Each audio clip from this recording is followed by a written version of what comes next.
తెలంగాణ రాష్ట్ర ప్రభుత్వం ఆడపడుచులందరికీ బతుకమ్మ పండుగ చీరలు పంపిణీ చేయకపోవడం ఏంటని బీఆర్ఎస్ పార్టీ సీనియర్ నాయకులు పెద్దన్న ప్రశ్నించారు.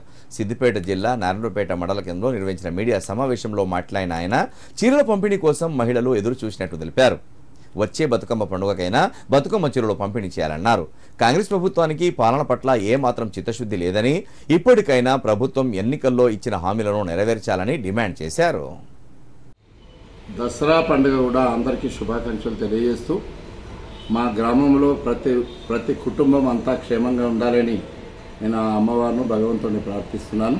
అదేవిధంగా గత ప్రభుత్వము బతుకమ్మ పండుగలకు ఆడపడుచులకు అందరికీ చీరలు ఇచ్చి వాళ్ళను గౌరవించినారు.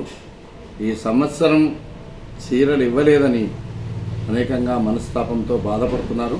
అట్లాగే ముఖ్యమంత్రి గారు మొన్ననే అన్నారు 2 చీరలు ఇస్తాని, కనీసం దీపావళి పండుగ వరకైనా ఆడపడుచులకు చీరలు అందివ్వాలని కోరుచు, రుణమాఫీ కూడా పూర్తి మందికి కాలేదు, రుణమాఫీ చేయాలని, పెన్షన్లు ఇస్తాని పెన్షన్లు కూడా ఇవ్వలేదు, ఆ పెన్షన్లు కూడా ప్రభుత్వము వారు వాగ్దానం చేసిన దగ్గరికి ఆ పెన్షన్లు కూడా ఇవ్వాలని, పెన్షన్ 4000 వృద్ధులకు 6000 వికలాంగులకు ఇస్తున్నారు, అవి కూడా తొందరగా ఇవ్వాలని ప్రభుత్వాన్ని కోరుచు